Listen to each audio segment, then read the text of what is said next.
What you see here is a healthy coral reef. And this is not a coral reef anymore.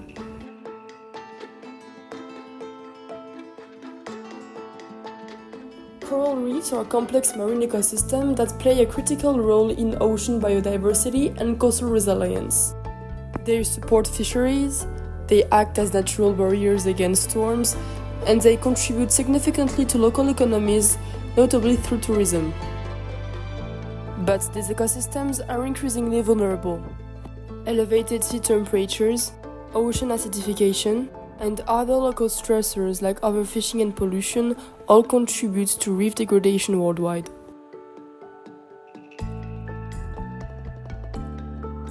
Coral reefs ecosystems are usually found in warm tropical coastal waters. While they may look like rocks or plants, corals are actually animals that are closely related to jellyfish and sea anemones. The individual coral animal is called a polyp. A single polyp is tiny and soft-bodied, but when hundreds or even thousands of genetically identical polyps live together, they form a colony. Over time, these colonies grow and connect, which build the massive limestone structures we know as coral reefs.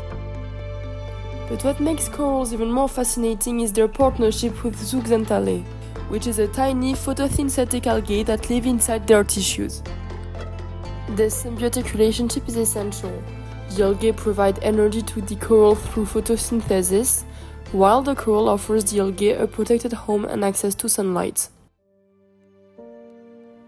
Polyps themselves are translucent, but the vibrant colors of coral reefs come from these algae. Without them, corals would appear white and lifeless.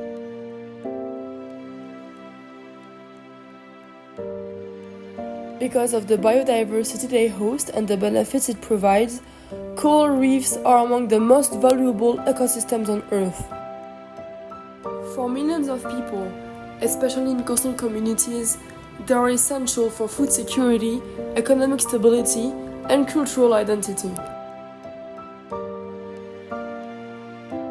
But today, coral reefs face an unprecedented crisis, driven by a combination of global threats like climate change and local human pressures. So let's first look at the climate change-related impacts. One of the most well-known effects of climate change is called coral bleaching. And bleaching happens when corals expel their zooxanthellae.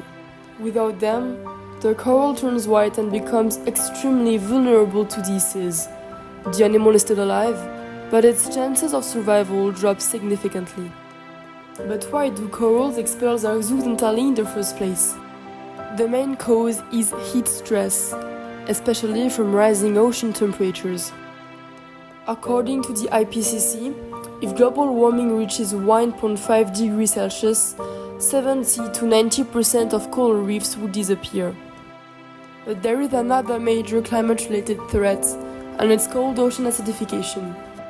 As the ocean absorbs more carbon dioxide from the atmosphere, its chemistry changes. This makes it harder for corals to grow and maintain their calcium carbonate skeletons.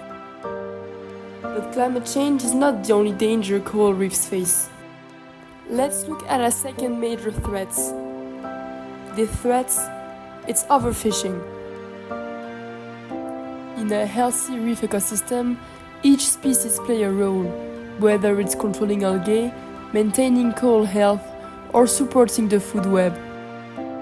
But overfishing disrupts this balance. When key fish populations decline, algae can grow unchecked and smother corals. It is a vicious cycle. Fewer fish mean weaker reefs, and weaker reefs mean fewer fish, since reefs are essential breeding grounds and shelters for many species. Another serious threat is pollution, and especially plastic pollution. The amount of plastic in our oceans is staggering. Over time, large plastics break down into microplastics, which are tiny fragments less than 5 millimeters in size. These particles can be ingested by marine life, which disrupt feeding behavior, harm growth and reproduction, and often leads to death. What's more is that it doesn't only affect marine species. Since we consume seafood, microplastics can end up in the human body, posing health risks we are only beginning to understand. But pollution also comes from coastal development, which causes sedimentation. When sediment from construction or land runoff enters the ocean, it clouds the water and settles on corals. This blocks sunlight from reaching the zooxanthellae, making corals weaker and more prone to disease. Another form of pollution is eutrophication. This occurs when excess nutrients, mainly nitrogen and phosphorus, flow from agriculture or sewage into coastal waters.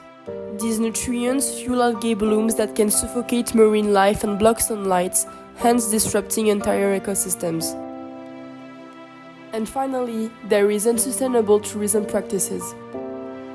When not properly managed, tourism can cause physical damage to reefs from careless snorkeling, anchor drops, or touching corals. Tourism also drives coastal development, which, as we have seen, contributes to sedimentation and pollution.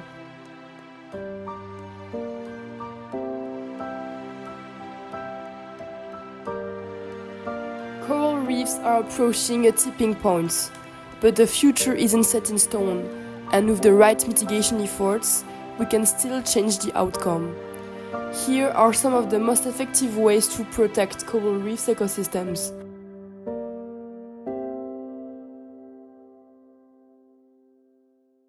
While coral restoration is a promising tool, no project can replicate the complexity of a 200 million years old reef. The most effective strategy is still to protect what remains. This is where marine protected areas come in.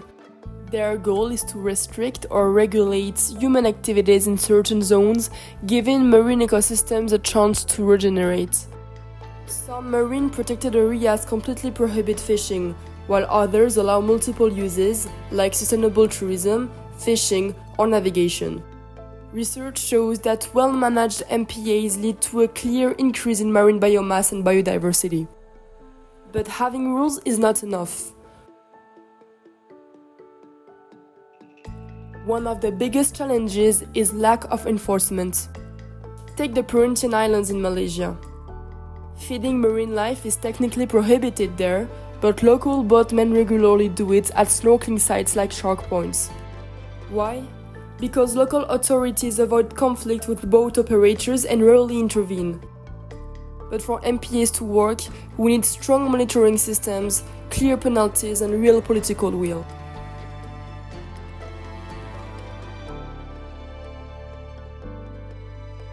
NGOs like TRAC in Semporna, Fuse Ecotier in the Perhentian, or Coral Gardeners in French Polynesia transplant corals onto artificial structures to rehabilitate damaged reefs. These projects can be valuable for restoring small reef patches and raising awareness, but their impact remains limited. Often, only a few coral species survive, and success depends heavily on local conditions. Restoration must therefore be seen as complementary to broader conservation efforts. Conservation is far more effective when led by and for local communities. In the Perhentian Islands, initiatives like the Anak Pulau Dive Team train local youth in reef monitoring and scientific diving. This fosters a sense of ownership and transforms them into stewards of the marine environment. Community-based management ensures rules are adapted to local realities, improves compliance, and creates sustainable economic alternatives.